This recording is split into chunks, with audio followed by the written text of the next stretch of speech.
Welcome, everyone. This is Roger Upchurch with our podcast, Rest of Success. And today we have an interesting guest, is Mark Light. How are you doing, Mark? I'm great. Thanks. Mark has an interesting story. Mark is also a cancer survivor, just beat it, I think. And I'm also a cancer survivor, had prostate cancer, so I know a little bit I didn't go through what you did because mine was just removed and I didn't have the chemo and stuff like that. But you have an interesting story even before that. So just tell us a little bit about yourself, Mark, and what you've done and accomplished in the past and what you're doing now. Okay. Thanks, Roger. So yeah, like you were talking about, it's not where my story begins, but since it's where we'll start here. I was diagnosed in August 11th of 2022 with stage 4 colon cancer. By the time that I got my diagnosis, it had already spread to my liver and subsequently to my lymph nodes a couple of months later. 32 rounds of chemo, 3 major surgeries later, and it was almost exactly 2 years to the date later, I was declared cancer-free. So currently, what sounded like to me as something not survivable, I am now cancer-free. There's an 80% chance that the cancer will come back at some point. However, that leaves 20% chance Right. that it won't, which is better odds than I ever could have imagined. Well, I hope it stays at 20% and never comes back. So Thank you, me too. you had an interesting story about helping somebody else with cancer before you knew you had cancer. Tell us a little bit about that. Yeah, so that wasn't actually cancer. So before Okay. cancer entered my life, I'd had history with multiple life-threatening illnesses. One of them, and the one I think you're talking about, Roger, is pancreatitis. Which pancreatitis, the two ways I'd describe it for anybody that hasn't or isn't familiar with it, it's quite possibly the most painful illness somebody can have. And it is more deadly than all but a handful of cancers out there. I had dealt with, whatever's the right terminology, with pancreatitis off and on for about 13 years, from 2002 through around 2015. In there, some good things did happen, as brutal as that time was at times. I started a foundation along with one of my doctors who operated on me and treated me during my time of pancreatitis. And B, I took up cycling. Pedal bikes is what I'm referring to, kind of as a means to regain strength.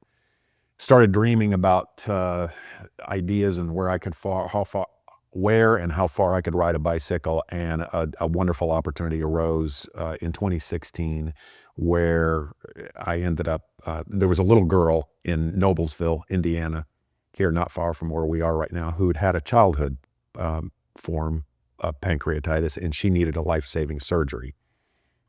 She was only 3 years old at the time, so I lived out what was my greatest pipe dream at the time, and I rode across the country, across the United States, to raise money and awareness for awareness of pancreatitis, but money for her to help her family out with the surgery they were going to have. That sounds wonderful. How is she now? I get that question quite a bit. She, I believe, if my math is correct, she just turned 11 this month, and she's outstanding. She will always have some issues that are mostly imperceptible. She and I have actually been on a couple bike rides together in the last year and a half, and she's an amazing young lady at this point and doing very, very well. Did you have a charity that you was working with? I mean, you talk about being resilient, so explain a little bit about that. The philanthropic organization was called, at the time, which it's now since been shut down, but it was called the Pancreatitis Foundation, and it was in business, or its mission was mainly to provide support for patients and families of patients who are stricken by pancreatitis or pancreas disease in general. I started that along with like I said, the physician who'd operated on me and treated me for a big chunk of my time with pancreatitis. It came about when I had a particularly nasty stretch in 2007, up most of the way well into 2008. I'll say that. When I was finally getting well again, I was sensing that I was about ready to get that proverbial pat on the back from my doctor and say, "You're all well, go have a happy life." I had formed bonds with those people that treated me, and I wasn't quite ready to let go yet. So there were some things that got mentioned in a clinical visit with the surgeon, and the door was open, and I jumped at it as a way. Mainly my initial motivation was just to keep the bonds with my medical people, and we formed a foundation, and it was through that foundation that I did the cross-country bike ride. Wow. I bet your legs were sore doing that. I was a younger, stronger man in those days, Right. but yeah, definitely some adventurous times. Well, that's amazing. And a little bit about your resilience now. Yeah, so it's funny. I'm trying to take the term resilience, which I use interchangeably with phrases like mental toughness, positive mindset. I'm trying to actually turn that into a business. But resilience, I think, if I were to try to paraphrase a dictionary definition, it's one's ability to bounce back from adversity. Right. And not just bounce back from adversity and get through it, but ideally become strengthened by the adversity you go through. One of the reasons why that's become such an important word, concept, idea to me is really boils down to two things. First of all, I think that my resilience is, and this is backed up by what my oncology team has said, my resilience has played a massive role in me getting from a very bleak diagnosis just over 2 years ago to being cancer-free as we speak. And like I said, my doctors have said, yeah, that your mindset played a very key role in that. But the other thing is, I'm close to 60 years old right now, and for the first 40 years of my life, I certainly wouldn't have used the word resilient to describe me. I was one of those very non-resilient, very poor attitude, victim mindset types of people. Even small problems, Right. adversities knocked me completely off of my game, and there was a whole process there, but I did kind of, I don't want to say woke up right at my cancer diagnosis, but I did get introspective to ask myself the question, where did that transition or transformation come from in me? And so I got very introspective. Now you're more of a positive mood and attitude. Also, I understand that you're currently writing a book and getting close to getting that published. Yeah, I am. I have been writing a book, and boy, I'm not a writer. Well, I've got 2 books published, and I'm not a writer, but I did write it all. It's probably not the best grammar in there, but it tells a story. Yeah, so the book, it's kind of funny. The idea of a book and me writing a book first came to be during and right after my cross-country bike journey. I had what felt like 100 people telling me, "Oh my gosh, you better write a book, or you need to write a book." It was probably about 2 or 3 people. And my response would always be the same, is I don't know the first thing about writing a book, and B, if I did write a book, the book I would actually write and the one you have envisioned in your mind to have very, very little to do with one another. But the title of the book, which I do hope to have published in a perfect world by the end of this month, is Rock Bottom to Resilient.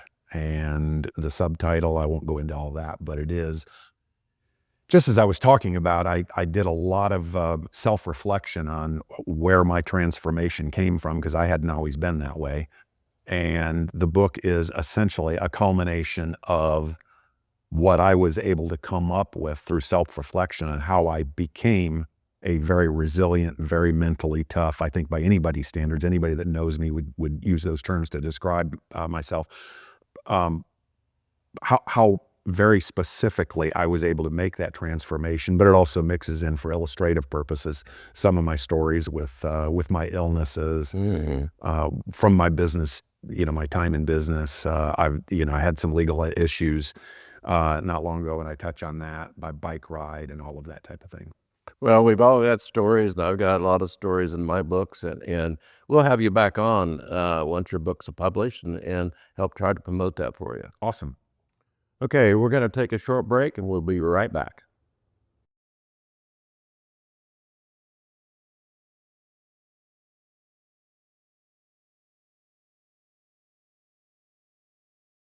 Okay, we are back, and our guest today is Mark Light, and Mark's got an interesting story. And tell us a little bit more, Mark. Yeah. So in the break, we were talking about the business that I mentioned in the previous segment that I am trying to start, or not even trying. I'm going to start around, or in the process of starting around the concept of resilience, mental toughness, and uh, positive mindset. So yeah, we talked about the book, and that's certainly one piece of it. I had always had, for many years, had a dream of being a public speaker. Mm-hmm. And prior to the cancer, I was living down in San Antonio, Texas, and had become friends with a number of folks who were either current paid public speakers or had been at one point in their life. And I got a lot of encouragement saying, "Hey, Mark, you've got an amazing story," mainly because of the cross-country bike ride at the time, and you do have the chops to tell it. It felt a little bit like I was, by me saying I was going to be a public speaker, it was like I was going to go off to Hollywood and become a movie actor or something. It just seemed like a fantasy that wasn't rooted in reality. Well, when I got my diagnosis, I was still in the hospital. I had owned a roofing company at that point in time. And of course, the illness forced me to, thank God, shut the roofing company down. But I was also laying in the hospital bed thinking to myself, okay, if I survive the cancer, what am I going to do with myself? And that's when I thought to myself, well, okay, the story even got even better just so long as I survive, or survive for a while. So I rekindled the belief and the thought in my mind that I wanted to be a paid public speaker. So I am working in the very embryonic stages of getting that off the ground as a business. It's one thing to be a public speaker. It's another thing to be in the business of public speaking, i.e. somebody actually paying you. So that's part of it. Well, and I talk about this in the book, the alchemy of action. It's interesting how one idea, once you start running down the path of trying to bring one idea to life, other ideas kind of come into your world. So I guess I'll say, made aware of the fact that coaching, life coaching, to use a term that I don't really like, but I think most people kind of understand what I'm referring to there, and assisting people with some of the problems that I had from a mindset and positivity and mental toughness level. I was now equipped to help others. And so both on the corporate level as well as on the personal level, that became something I'm adding to the business plan moving forward. And then it was through my following up on both of those rabbit holes that I found out just a relatively short time ago that cancer coaching is actually a thing. Right. And I started thinking, wow, I don't think I have the market cornered on adversity or dealing with cancer or surviving cancer. But that being said, I thought, well, I think I do have something of value to provide the people of that world, which that's a massive number of folks.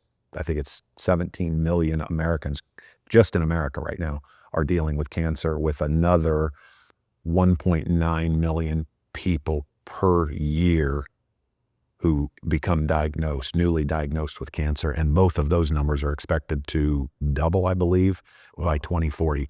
So there's a market there of people in need. And I think I may have something of value to provide those folks as well. Yeah, I think that would be great with you helping out and helping people actually thrive through and having cancer and trying to get a positive attitude while they have cancer. Because, I think we mentioned before, with the cancer and all the treatment you got to do, it's almost like a full-time job just taking care of your cancer issues. Very much so. And it's to me, it's got to be very heartbreaking to go through all that. Yeah, it's difficult. I don't know if I'd use heartbreaking as the term, but I understand where you're coming from. It's a challenge.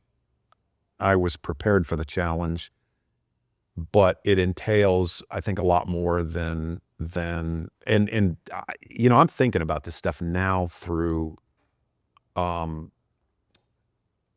sort of a business lens, sort of a practitioner's lens, as to go, okay, how can I bring value to others? I think that on top of mindset, which plays a key role, one of the nuances to that, by the way, is cancer patients don't want to be told they need to be more positive. Right. They don't want to be told even how to think about their situation. And I certainly understand that. So you've got to be very careful in how you approach that. But I think everybody is looking for ways to feel better, both physically as well as mentally. So how you attack and add value to that issue is there's a certain way to go about that. Add to that, I think there's some counterintuitiveness to this, but when you're going through chemo, and I've got not just my own story, but I've known quite a few people in the last couple of years who've dealt with the rigors of chemotherapy and radiation and that type of thing. Counterintuitively, you don't have any energy to move. You want to lay in a couch or on a bed and do nothing. And however, one of the avenues to feeling better and weathering and improving the effectiveness of the medical treatment is to adhere to to find a way to stay physically active and as vigorously active as you possibly can. It's a very difficult thing. So there's that. Nutrition plays a huge role. Once again, it's a little nuanced because at least in my case, and I don't think there's anything unique about me, trying to eat healthy is real great and admirable, but it's even more important during chemotherapy that you keep your weight up, even if that means eating unhealthy as all get out. So there's a conversation to be had on that front as well. And then next, but certainly not lastly, there's patient advocacy. And what I mean by that is, I'm going to use my situation. I won't mention the organization that I've been getting my care from, but I've been receiving care from them going all the way back to my pancreatitis days 22 years ago. I've received what I feel like is absolute world-class healthcare. Yet that being said, had I blindly followed, which is most people's tendency, is just do what the doctors tell you. Right. And trust your doctors. And I understand that. Had I blindly followed my medical advice from this world-class healthcare organization I'm referring to, I'd have been dead at least 3 separate times. So questioning doctors and knowing what to question, understanding when things need to be questioned, when you need to push back a little bit. Because medical professionals, one thing I've learned, and I've learned a lot about them, they don't like being questioned. They don't thank you for your questions. They want you just to shut up, listen, and do as you're told. Right. And that's, I get that. But you do need to question. I'm a walking example of the fact that questioning these folks and pushing back and that type of thing is critical at times. Well, the thing is, most people don't really have the knowledge on how to know what to question. I was blessed. I was married for 27 years, and my wife who went through my pancreatitis journey with me was in the medical field. In fact, she was practically an MD herself. She taught me a lot, or I learned through her, a lot of what needs to be questioned, how to question it, that type of thing. But then the other side to that coin is, of the subset of people who do understand how to self-advocate, only a relatively small percentage of those folks intuitively have the personality to do so, if that makes any sense. So self-advocacy, self-efficacy are things that I think are very critical to really anybody facing a life-threatening health challenge. Well, you've been through a lot, that's for sure, and helping other people in the same situation is good to bring them through it. And like you said, you need to exercise like that, but how do you do that when you just feel like you just want to lay in bed and not do anything? But they need to get up and get the nutrition right. And I think right now with the new administration we got coming in, I don't want to talk politics, but I think they're stressing more about nutrition and better like that will maybe make the seem like the United States is far behind in getting the right people's like the obesity and stuff like that than other countries, and maybe we're going to get better at that. Well, yeah, so it's interesting you point that out. A couple of things that I have, I guess, learned over the last 2 years, 2.5 years, whatever it's been. First of all, our current healthcare system was the model or framework it was built on was built during a time when the number one, pretty much the only causes of mortality and morbidity were accidents, farming accidents, industrial accidents, Right. car accidents, falling off your horse, that type of thing. And it's still incredibly effective. Our healthcare system is still incredibly effective for dealing with those types of issues. So if you get in a car accident, the hospital is going to put you back together. Right. If you're put back together a bull, they're going to do an amazing job of that. The healthcare system, though, was never built to deal with chronic diseases, prevention, and whatnot, wellness, to use a very catch-all Right. term that's made it into our lexicon now. So doctors, they go all through med school and they're never taught anything about nutrition and how to follow a healthy lifestyle. The other part of that is it's not monetizable, or traditionally has not been monetizable. So look, these healthcare, whatever you want to call them, our healthcare system is a series of businesses. Well, I was having a conversation with a nurse practitioner recently. She's the health practitioner for my main oncologist, and we were just having kind of an offhand conversation during one of my clinical visits.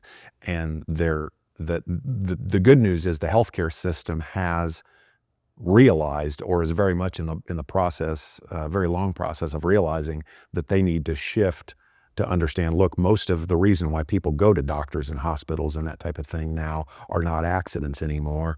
They are chronic diseases, cancer, diabetes, heart disease, you name it, that are all caused by our lifestyle, or largely caused by our lifestyle.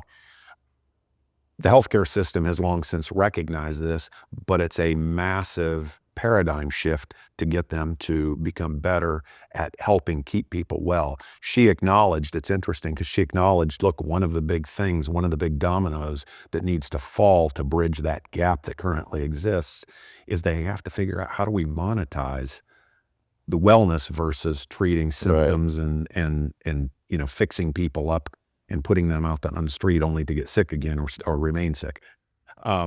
So there is a very large paradigm shift that's needed, but they need people who aren't necessarily medical folks to help carry out that mission of changing. The sad thing about it is too, there's probably so many people that's going through cancer and chronic disease that doesn't have the proper insurance to take care of their condition, and which gives them a lot of stress, worried about the money side of it. Yeah. And, a lot of them probably died because they didn't have the proper insurance. Yeah, you hear stories all the time about that very thing. That's a dilemma that boy, Roger, I think a lot about that. Yeah. I haven't come up with any great solutions, because everything does kind of boil down to there's only so much healthcare available for people out there, and more folks need it. So the healthcare system is enormously stretched, which brings us right back to the need for wellness, the need for teaching people a healthy lifestyle. Nutrition, physical activity, keeping your mind healthy. I in the book I talk about, I believe it's even the first chapter, if I'm not mistaken. It's health resilience, and I'm talking about it in there, but it applies to healthcare. It's a mind, body, spirit thing, and so there a lot goes into it.